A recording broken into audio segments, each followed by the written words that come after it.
Boa noite a todos. Hoje nós estamos recebendo na nossa live o André Luiz, lá de Levi Gasparian. Aceitou nosso convite, está compartilhando aqui conosco nesta noite os seus conhecimentos. Eu queria, desde já, agradecer, tá, André? Tranquilo, e nós aqui agradecemos imensamente a oportunidade de estar com vocês. Que assim seja. Estamos gratos por isso. Eu vou começar fazendo a leitura de abertura do livro Fonte Viva. A lição de hoje é a lição de número 65, pelo Espírito de Emmanuel, a psicografia de Francisco Cândido Xavier. O título é Não Te Enganes. Olhai para as coisas segundo as aparências. Se alguém confia de si mesmo, que é o Cristo, pense outra vez isso consigo, que assim como ele é do Cristo, também nós do Cristo somos. Está lá em Paulo, 2 Coríntios, no capítulo 10, versículo 7. Não te enganes acerca da nossa necessidade comum no aperfeiçoamento. Muitas vezes subestimamos nossos valores, acreditamos-nos privilegiados na arte da elevação. E em tais circunstâncias, costumamos esquecer impensadamente que outros estão fazendo pelo bem muito mais que nós mesmos. O vagalume acende leves relâmpagos nas trevas e se supõe o príncipe da luz, mas encontra a vela acesa que o ofusca. A vela empavona-se sobre um móvel doméstico e se presume no trono absoluto da claridade. Entretanto, lá vem um dia em que a lâmpada elétrica brilha no alto, embaciando-lhe a chama. A lâmpada, a seu turno, ensoberbece-se na praça pública, mas o sol, cada manhã, resplandece no firmamento, clareando toda a terra e empalidecendo todas as luzes planetárias, grandes e pequenas. Enquanto perdura a sombra protetora e educativa da carne, quase sempre somos vítimas de nossas ilusões. Mas, envoltando o clarão infinito da verdade, como a renovação da morte física, verificamos, ao sol da vida espiritual, que a providência divina é glorioso amor para a humanidade inteira. Não troques a realidade pelas aparências. Respeitemos cada realização em seu tempo e cada pessoa no lugar que lhe é devido. Todos somos companheiros de evolução e aperfeiçoamento, guardado entre o bem e o mal. Onde acionarmos a nossa parte inferior, a sombra dos outros permanecerá em nossa companhia. Da zona a que projetarmos a nossa boa parte, a luz do próximo virá ao nosso encontro. Cada alma é sempre uma incógnita para uma outra alma. Em razão disso, não será lícito erguer as paredes de nossa tranquilidade sobre os alicerces do sentimento alheio. Não nos iludamos. Retifiquemos em nós quanto prejudique a nossa paz íntima e estendamos braços e pensamentos fraternos em todas as direções, na certeza de que, se somos portadores de virtudes e defeitos, nas ocasiões de juízo, receberemos sempre de acordo com as nossas obras. E, compreendendo que a bondade do Senhor brilha para todas as criaturas, sem distinção de pessoas, recordemos em nosso favor e em favor dos outros as significativas palavras de Paulo. Se alguém confia a ti mesmo que é do Cristo, pense outra vez consigo, porque tanto quanto este alguém é do Cristo, também nós somos do Cristo. Estamos realmente todos envolvidos, né? Todos ligados uns aos outros, com as mesmas oportunidades, com as mesmas possibilidades, e cabe a cada um de nós, né, aproveitar, né, essa oportunidade de estarmos aqui mais uma vez, encarnados, né, nesse mundo de prova e expiação. Então essa foi a nossa lição de hoje, de abertura. Agora eu convido a todos para a nossa prece, que neste momento a gente possa se recolher na nossa intimidade, elevar o nosso pensamento ao nosso Criador, nosso Pai maior, e pedir a Ele a permissão para nos reunirmos aqui através dessa live em seu nome. Senhor Deus, Pai Todo-Poderoso, agradecidos mais uma vez estamos por esta oportunidade, estarmos aqui através das redes sociais, reunidos em seu nome para mais um aprendizado nesta noite. Pedimos a Ti, Pai, toda a intuição necessária para o nosso irmão André Luiz, que aceitou nosso convite nesta noite para trazer para nós o estudo de hoje. Que nós possamos, neste momento, acalmar o nosso coração e abrir a nossa mente para recebermos essas palavras e que nós saibamos extrair dela a essência, o entendimento, para esclarecimento das nossas dúvidas.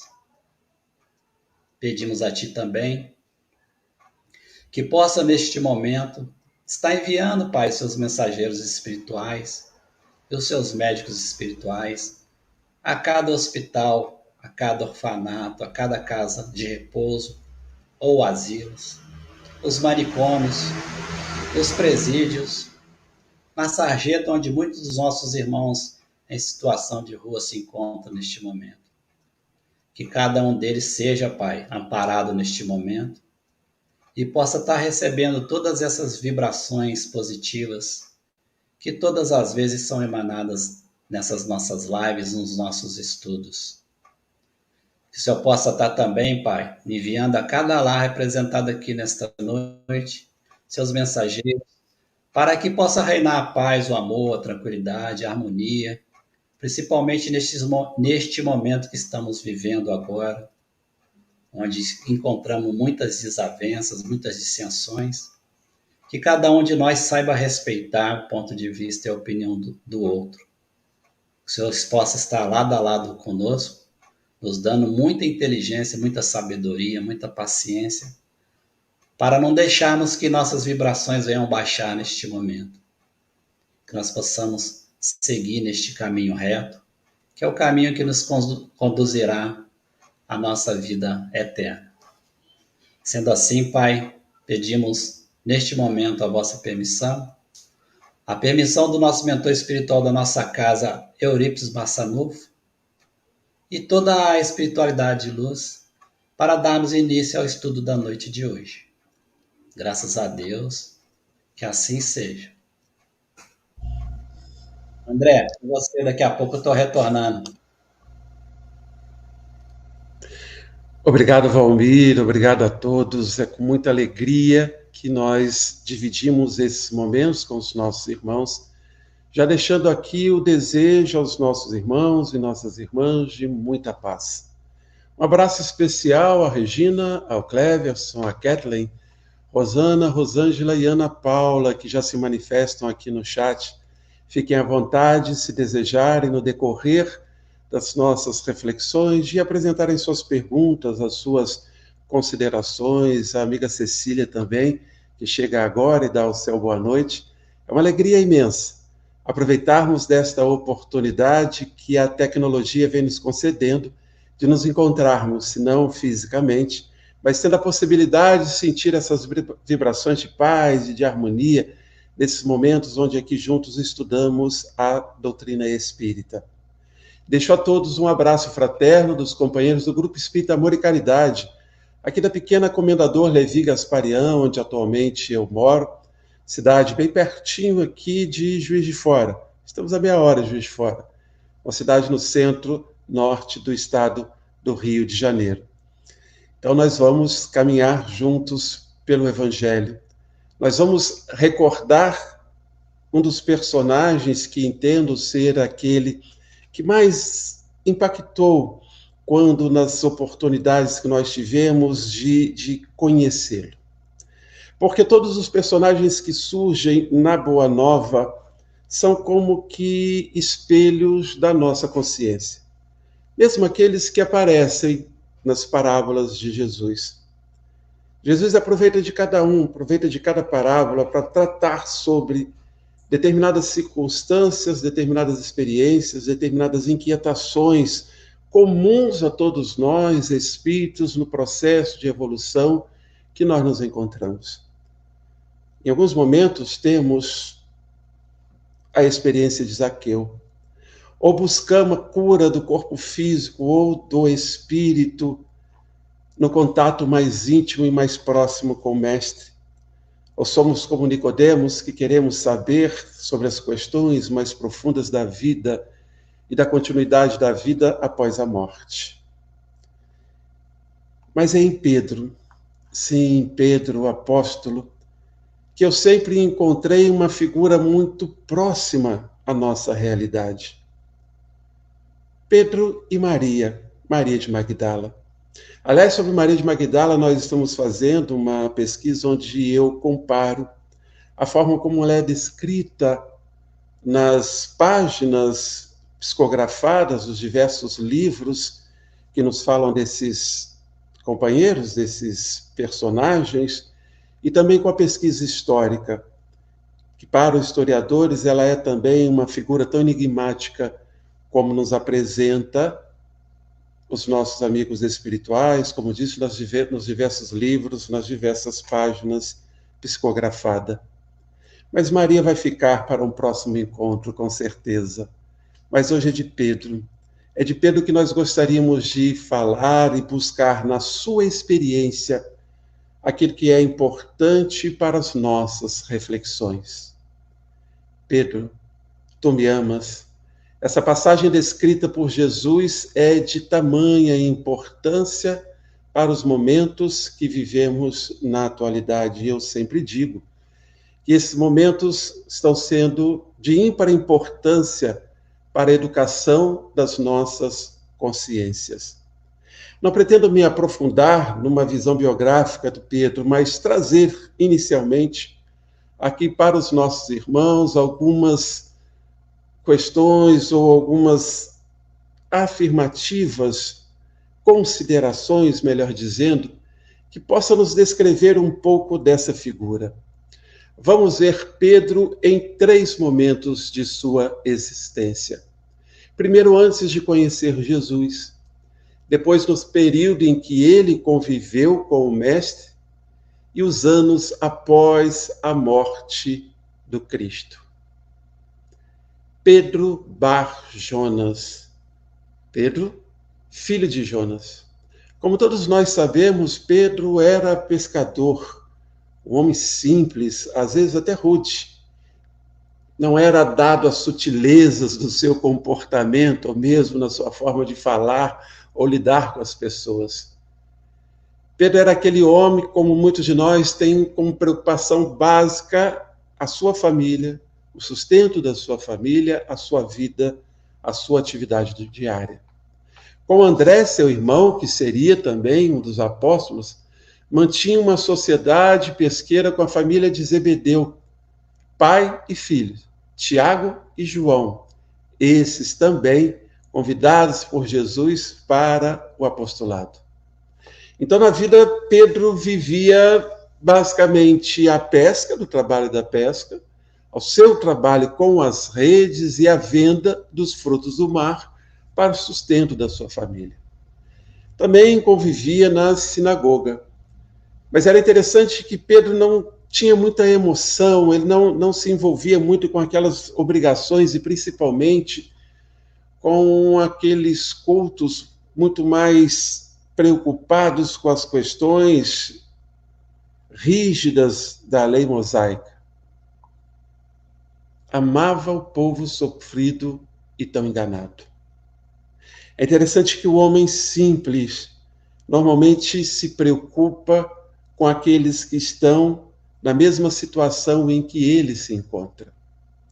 Então Pedro era um homem que se preocupava, sim, com aquele povo sofrido, com seus irmãos, com aquele povo quase sempre escravizado e subjugado pelo Império Romano.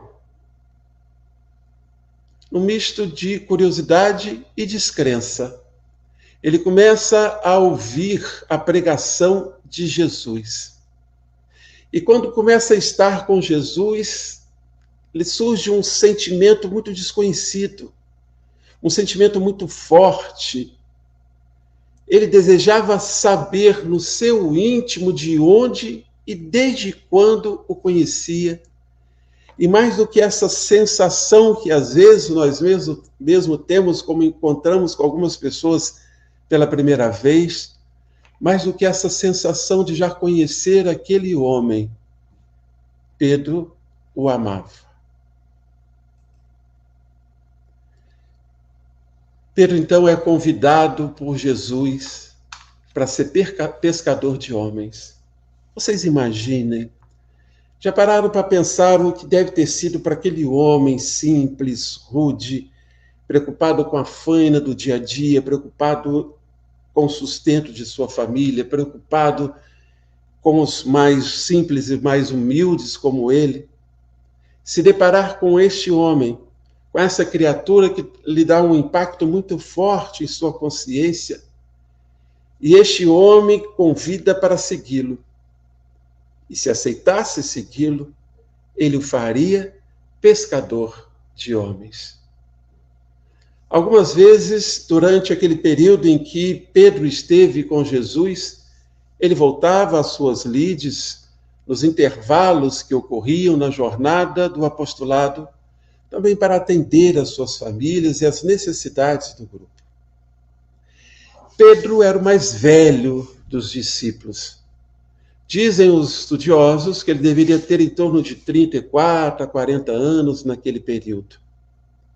Homem rude, como dissemos, habituado à praticidade de tudo, e justamente por isso ele haveria de indagar a Jesus: Senhor, deixamos tudo para seguir-te. Deixamos família, deixamos trabalho, deixamos o convívio com outras pessoas para seguir-te. E por ser um homem prático, ele pergunta: que lucraremos com isso? Esse é Pedro, ávido de conhecimento. A partir do momento que começa a acompanhar Jesus, ele perguntava sempre. É interessante que nas obras, principalmente de Amélia Rodrigues, mas também de Humberto de Campos, nós vamos encontrar várias passagens onde Pedro tem um diálogo muito próximo com Cristo. Aliás, os historiadores, os estudiosos não sabem bem porquê, mas Pedro, Tiago e João são aqueles com os quais Jesus tem confidência de questões mais próprias, mais próximas. Uma intimidade maior gozava esses três, e principalmente Pedro, do convívio e da relação com o Mestre. Por isso estava sempre pronto a perguntar. Por isso ele estava sempre pronto a questionar, e muitas das vezes não conseguia entender porque o Cristo tinha determinadas posturas, determinados comportamentos. Um exemplo é de uma determinada passagem, um momento narrado por Humberto de Campos, no Boa Nova, quando Pedro encontra um daqueles que fora curado por Jesus, e ele voltou à vida em bares, festejando, bebendo, estando com mulheres e com outras pessoas, esquecido totalmente do que lhe havia acontecido. E ele chega entristecido, e mais do que entristecido, ele chega para o Cristo tanto quanto enfurecido, porque não conseguia entender a atitude do Mestre de ter curado aquele homem que não fora capaz de transformar o seu comportamento e ser um testemunho vivo da condição do Cristo de Filho de Deus. Os anos em que esteve com Jesus trabalharam ainda mais a sua fibra moral. Conheceu, como dissemos aqui, o amigo de perto, tanto ele, Tiago e João. Participaram de momentos inesquecíveis. Momentos como a ressurreição da filha de Jairo, na cura da mulher que tinha um fluxo de sangue, na transfiguração do Mestre e a visita dos seres espirituais que se materializaram, Elias e Moisés. E Jesus, no Getsemane, pediu para Pedro, Tiago e João ficassem em vigilância, em oração, enquanto Jesus se afastava um pouco, se preparando para o momento que haveria de vir. E naquela passagem, onde se sentindo seguro, vendo Jesus se aproximar pelo mar, pede ao Cristo também que o concedesse a oportunidade de caminhar até ele. E há aquele momento em que, diante de todo o movimento das ondas, ele se sente com medo, preocupado, e já desfalecendo, envolvido por todo aquele turbilhão, ele grita: Senhor, salva-me. Demonstrando o quanto que, como nós, Pedro também tinha, apesar dos encontros com Cristo, em momentos tão marcantes como esses que nós relacionamos aí, em momentos tão marcantes, mesmo presente com Cristo, aprendendo com Ele no diálogo, vivendo essas experiências, ainda tinha uma fé titubeante. Muito parecido com todos nós, né, meus irmãos? Que quando estamos em momentos de tranquilidade, de felicidade, agradecemos a Deus, agradecemos a Jesus pela vida, estamos firmes no propósito de renovar nossas consciências, mas quando as ondas do mar da vida se agitam, quantas vezes oramos e gritamos ao Cristo: Senhor, salva-me. Este era Pedro, muito parecido com todos nós, não é verdade? E o Pedro da casa do caminho, após o desencarne do Mestre? Pedro brilhou porque aprendeu muito com seus erros. Por isso Pedro é também essa figura que me cala muito ao coração e que muito admiro. Porque Pedro sempre foi sincero com suas dificuldades, com seus equívocos, mas também com as suas conquistas. E Pedro, como todos nós, ou pelo menos deveríamos, também aprendeu com seus erros. Lembremos, irmãos e irmãs, do que nos dizem os Espíritos na terceira parte do Livro dos Espíritos, quando afirmam que o amor é o caminho escolhido por Deus para a nossa evolução e que a dor simplesmente é a consequência de quando desviamos do alvo, como nos lembra Paulo. O pecado é quando nós nos desviamos do alvo. E quando assim procedemos, temos as dores e as inquietações, as tristezas, como consequência dos próprios equívocos. Mas bem-aventurados todos nós quando, como Pedro, aprendemos com os nossos erros. Ele teria negado o amigo por 3 vezes, numa narrativa que daqui a pouco estaremos lembrando aos nossos irmãos. Não hesitava nas suas pregações em apresentar suas limitações e fraquezas aos que ouviam. E essa sinceridade, e essa forma de se colocar, não numa postura de santificação, não numa postura de superioridade perante aqueles que passaram a ouvir a sua pregação, é que faz de Pedro também um excelente exemplo para todos nós. Permitiu-se lapidar de tal forma que se tornaria então a referência para todos os homens do caminho após a hora do Gólgota. Lá em Jerusalém, na casa de caminho com Tiago, ou em Antioquia, junto a Paulo de Tarso, vai surgir o seu espírito conciliador. Começava Pedro, então, depois daquele encontro, do encontro mais próximo, do encontro mais íntimo com Cristo, quando lhe é lembrado a sua escolha de negar o Cristo, ele começa então a domar a sua impetuosidade. O trabalho de Jesus era mais importante do que ele. Pedro, então, era aquele que na casa do caminho pensava. Nós temos duas epístolas que merecem ser visitadas por todos nós, queridos irmãos e irmãs. Porque Pedro não trazia, ele não possuía a cultura de Paulo de Tarso, doutor da lei, quanto Saulo, convertido diante do encontro com Cristo. Paulo, Paulo, por que me persegues?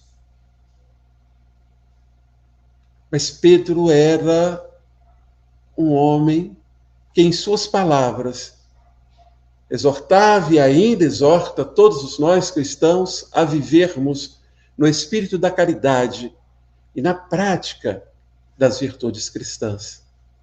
Aconselho a todos, fiéis, pastores, a qualquer um de nós, que possamos dar uma atenção às suas epístolas.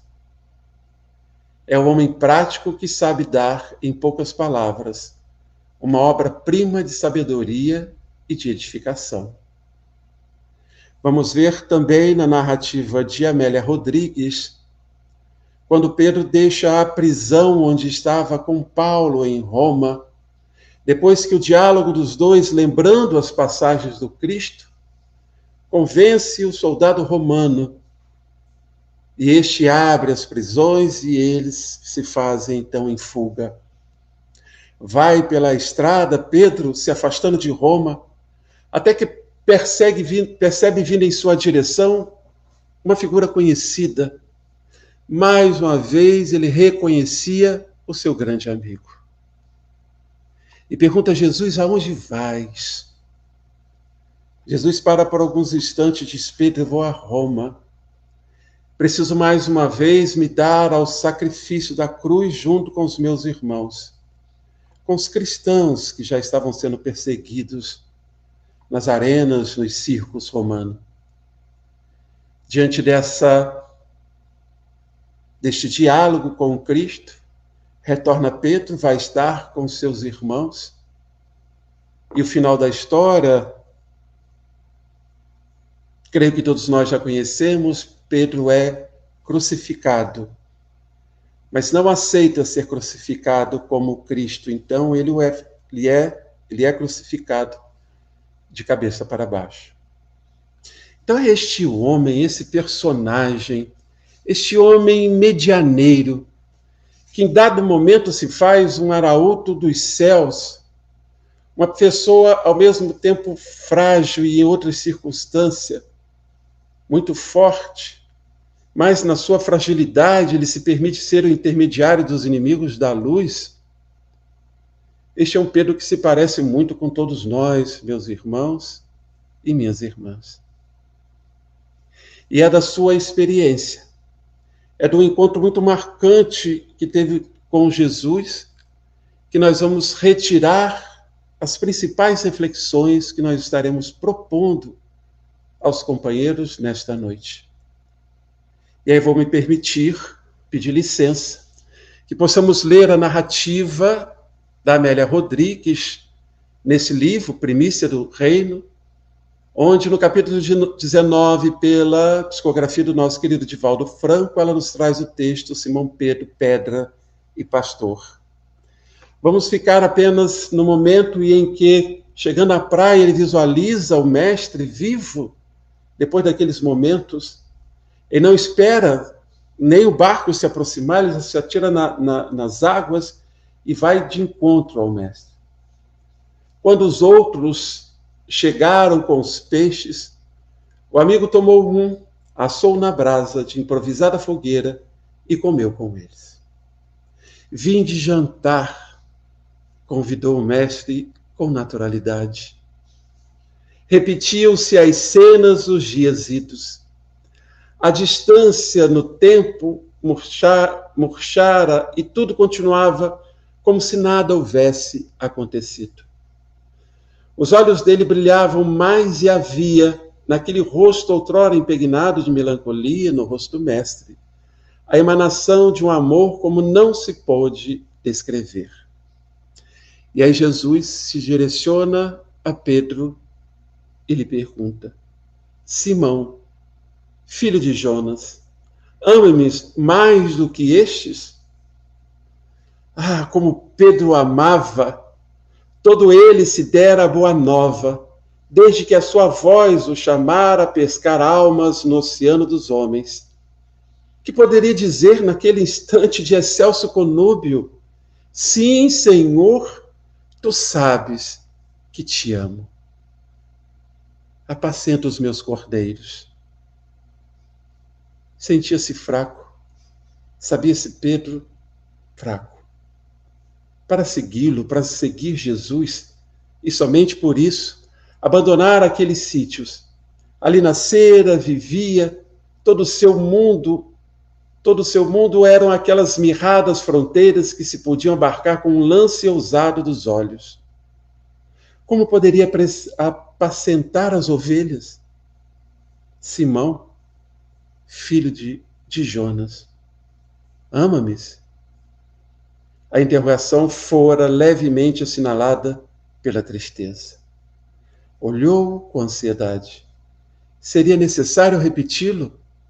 Sim, Senhor, tu sabes que te amo. Apacenta minhas ovelhas.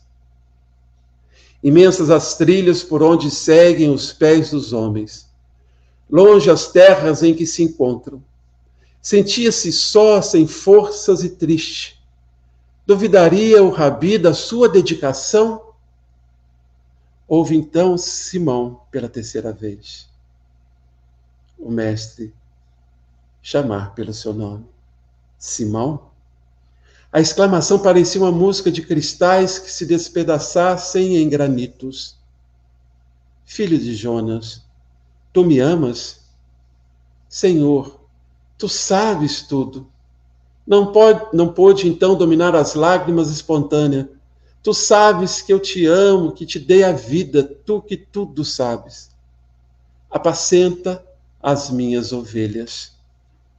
E João então descreve que Pedro se lembrou da palavra do Senhor. Hoje, antes que o galo cante, negar-me-ás 3 vezes. E Pedro se lembra de cada indagação daquelas pessoas, dizendo: tu conheces aquele homem? Você é amigo daquele homem. Você caminhava com aquele homem. Saiu dali e chorou amargamente. Lealdade. O que faltou a Pedro naquele instante da crucificação do Cristo foi lealdade. Convivera com o Mestre durante 3 anos. Estava presente em todas aquelas ocasiões que relacionamos anteriormente, em tantos momentos mais de diálogo íntimo, conforme nos narram os Espíritos. E no momento, então, de dar seu testemunho, de caminhar com o Mestre diante da sua experiência mais difícil, Pedro o nega por 3 vezes. E por 3 vezes Jesus lhe pergunta: Simão, tu me amas? A lealdade, queridos irmãos e irmãs, dá ao homem a capacidade de manter-se firme em suas crenças. Então é importante que façamos não só agora, mas sempre que nos for possível, uma reflexão sobre verdadeiramente quais são as nossas crenças.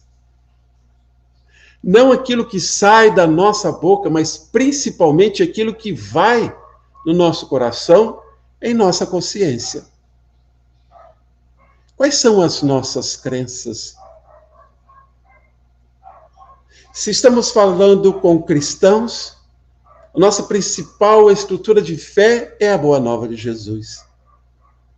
E falando aos espíritas, conscientes do que nos diz Emmanuel, de que todas as religiões são parcelas da verdade, mas a doutrina espírita é uma parcela maior desta verdade, conscientes de que a doutrina espírita veio trazer tudo aquilo que o Cristo disse e ensinou naquela época em sua simplicidade, mas dizer mais daquilo que ele não pôde dizer naquela época, porque não estávamos preparados para isso. Ou seja, o entendimento de que o Espiritismo é o Consolador conforme narrativa dos Evangelhos. Lealdade, então, queridos irmãos e queridas irmãs, é a capacidade de mantermos firme em nossas crenças. Mas é preciso, então, refletir o quanto que todas as verdades que a doutrina espírita vem nos apresentando nesses anos de estudo, o quanto essas verdades, elas não estão apenas decoradas na ponta da língua, mas fazem parte da nossa consciência, e mais do que isso, vibram em nossos corações. Ser leal, então, é colocar em prática aquilo em que se acredita, é ter fé em suas crenças e nunca se afastar delas. É estar disposto a reformar-se, aplicando aquilo em que acredita em sua própria vida. Essa é uma reflexão muito importante para os dias em que nós vivemos. Sociólogos, historiadores dizem que nós vivemos o período da pós-verdade. E eu sempre digo aos nossos amigos que neste período em que vivemos, Pinóquio, personagem tão conhecido de todos nós, filho de Gepeto, é o rei. Porque nós vivemos o período da mentira, das fake news.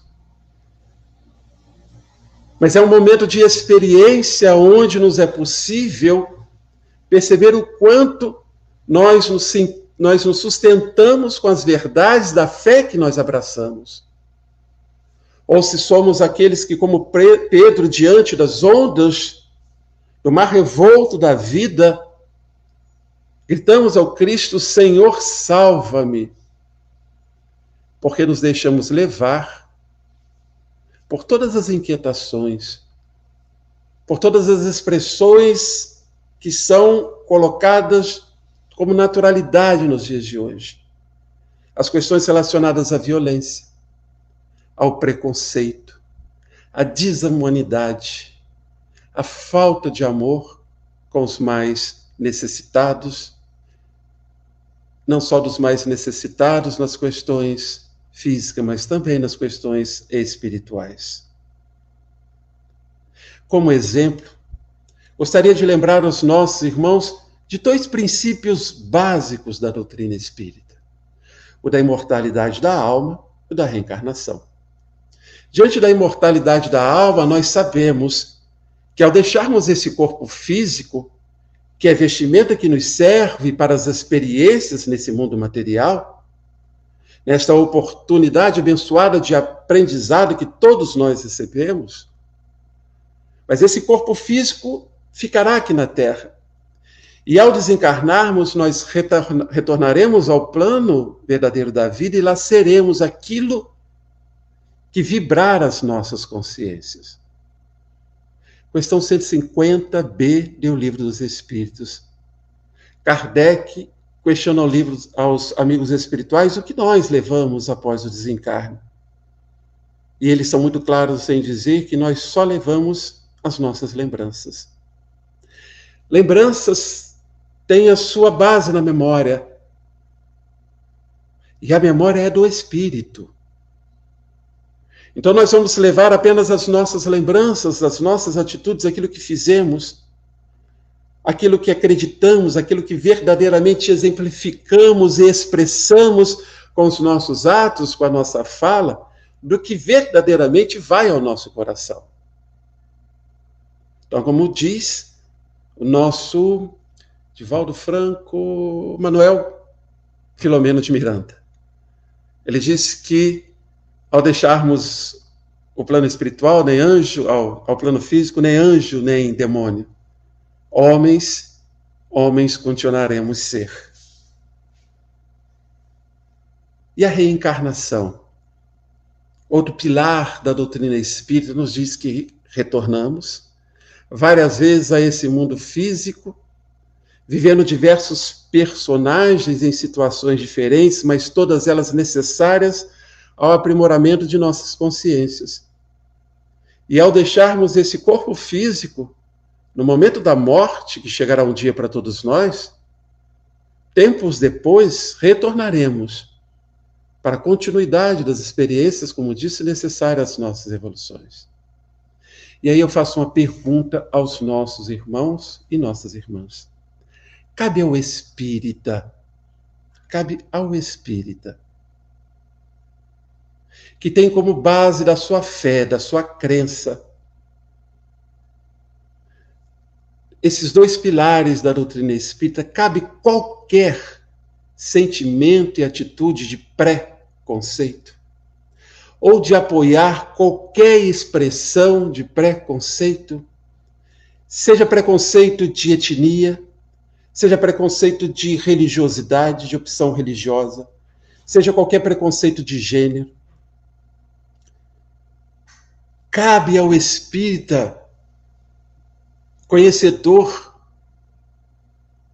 desses dois pilares da imortalidade da alma e da reencarnação, se colocar numa posição de superioridade a qualquer pessoa, mesmo que você esteja num cargo que lhe permite ter um grupo ou outro de pessoas sobre as suas orientações, seja porque você teve a oportunidade e conquistou uma gama maior de conhecimento,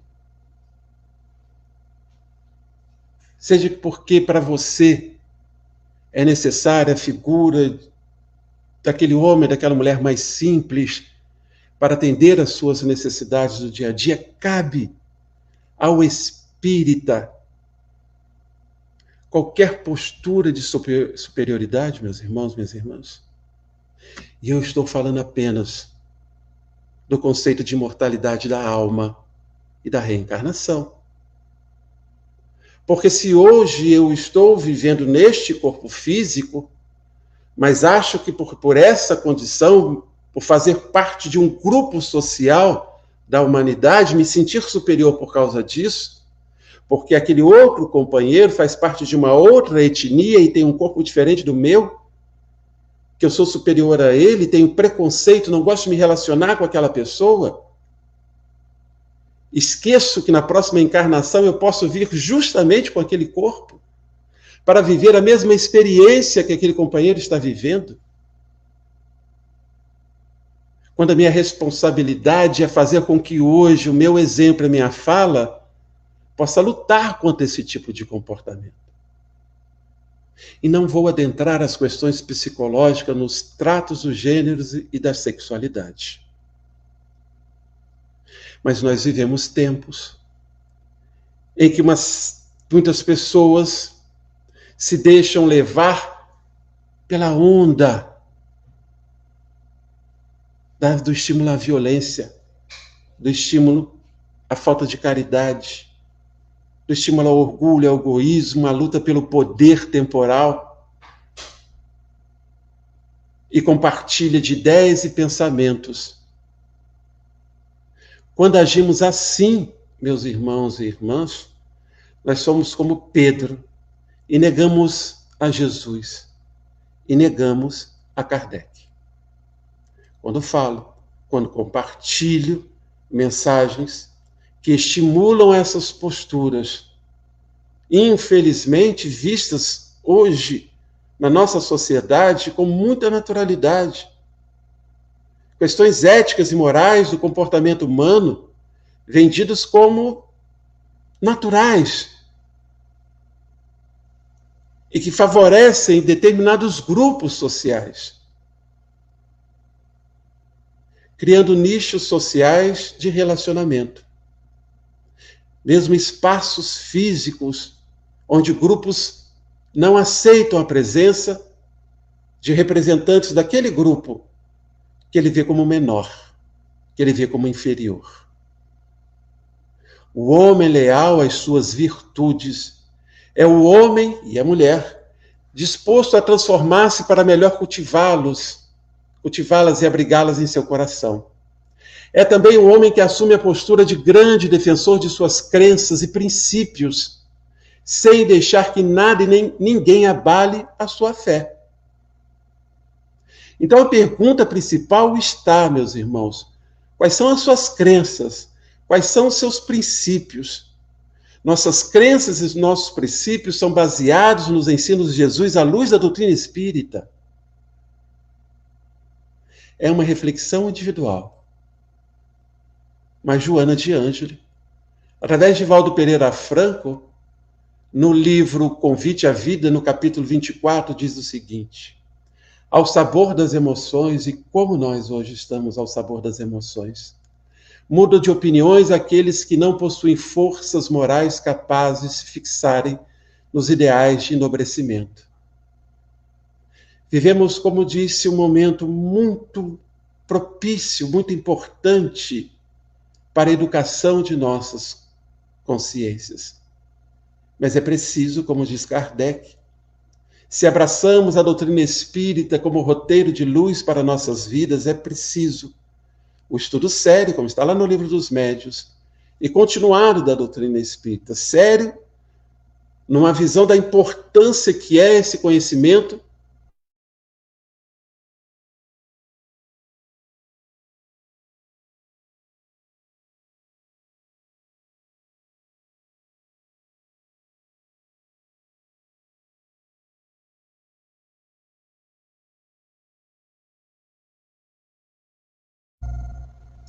Eu achei que eu ia passar em branco, mas infelizmente minha internet sempre eu tenho que dar uma congeladinha.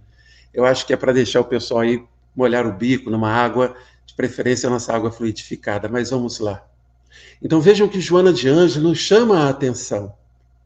E aí nós vamos entender por que Kardec nos orienta a necessidade desse estudo sério e continuado.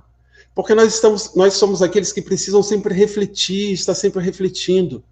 Porque estamos acostumados a viver ao sabor das ondas, a viver ao sabor das modas.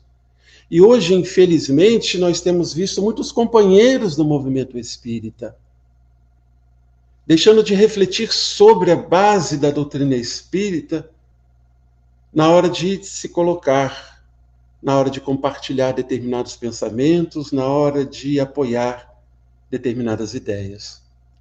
E refletidos, adere às ideias em voga, sem mais acentuado esforço de exame, de penetração, de amadurecimento. É preciso pensar, é preciso refletir, é preciso utilizar os conceitos da doutrina espírita como base para as decisões, falas e pensamentos que estaremos vivenciando no dia a dia. Sob estímulos novos, abandonam convicções e atitudes, transferindo-se muito facilmente de comboio, com a preferência por aquele onde governa a insensatez. Hoje o mundo está muito governado pela insensatez. Insatisfeitos aqui e ali, em qualquer lugar, são instáveis emocionalmente. E aí termina Joana de Ângeles esse pensamento dizendo: fidelidade. Eis o que escasseia nos diversos labores humanos. Porque Pedro, depois de ouvir do Cristo 3 vezes a indagação: Simão, tu me amas? Ele saiu a chorar. Porque ele se viu desleal. Ele percebeu que ele não foi fiel ao seu irmão, ao seu amigo querido. não foi fiel a tudo que ele exemplificou, não foi fiel a todos os seus ensinamentos. Então, nesta noite, queridos irmãos, queridas irmãs, gostaria de que todos nós imaginássemos, se estivermos diante do Cristo, e o Cristo está junto a nós, e ele fizesse esta pergunta: tu me amas? Qual seria a nossa resposta?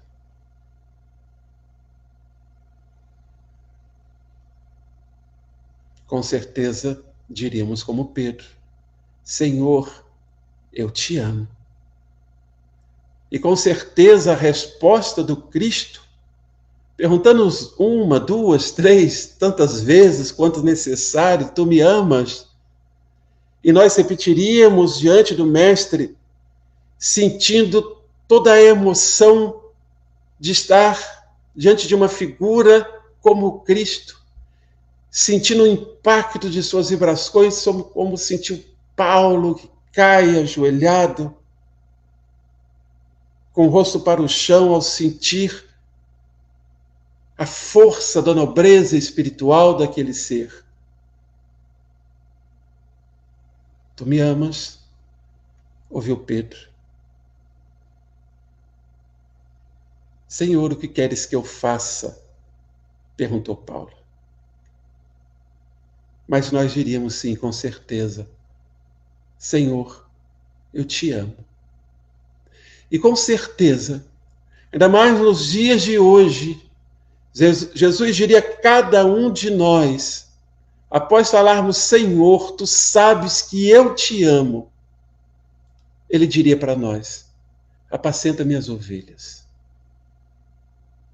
Apacentar é levar a paz.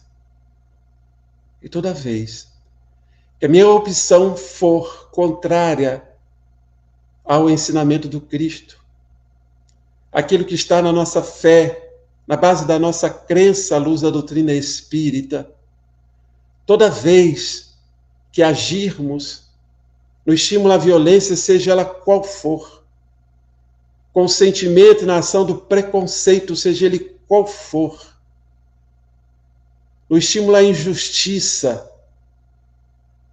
ao abandono do caído, seja pelas dores físicas, espirituais, ao abandono pela dificuldade material, nós não estaremos apacentando as ovelhas de Jesus.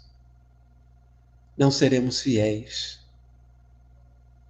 E com certeza, como Pedro, chegará o dia em que estaremos chorando. Chorando porque a nossa consciência estará nos dizendo o quanto que, mesmo diante do conhecimento da doutrina espírita, mesmo diante de sabermos a mensagem da Boa Nova, nós negamos Jesus. 1, 2, 3. Quantas vezes será? A partir de hoje, meus irmãos, vamos nos lembrar da pergunta que foi feita a Pedro, porque ele aprendeu com seus erros. Ele não foi mais o mesmo a partir do momento em que esteve com Cristo e viveu essa experiência. Na dúvida, então, quanto à posição a ser tomada, a atitude, a fala, a ação a ser feita, se tivermos dúvida, vamos nos imaginar no lugar de Pedro, por alguns instantes. Ouvir o Cristo nos perguntar: tu me amas? E nós respondendo a Jesus: Senhor, tu sabes que eu te amo. E vamos ouvir a sua voz suave, mas grave, nos indicando: apacenta minhas ovelhas. Leve paz a minhas ovelhas. Aí, com certeza, saberemos como agir.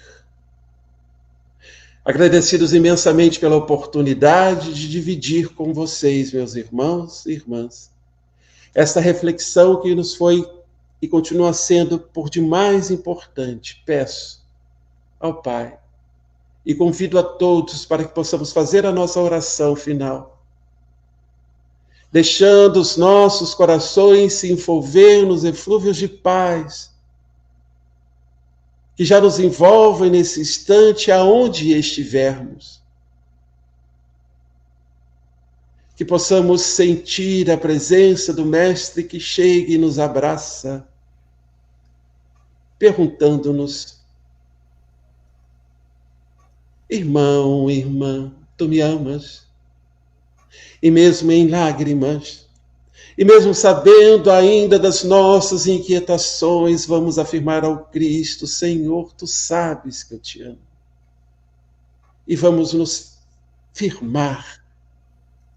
afirmar nesta crença, nessa fé, à luz da doutrina espírita, e vamos nos esforçar para, aprendendo com os nossos equívocos, apacentar primeiro nossas consciências e depois apacentar aos nossos irmãos, para que possamos finalmente, em todos os nossos gestos, em todas as nossas falas, em todos os nossos pensamentos, vivermos o amar a Deus sobre todas as coisas e ao próximo, como desejaríamos que o próximo nos amasse. Muito obrigado, meus irmãos e irmãs. Muita paz.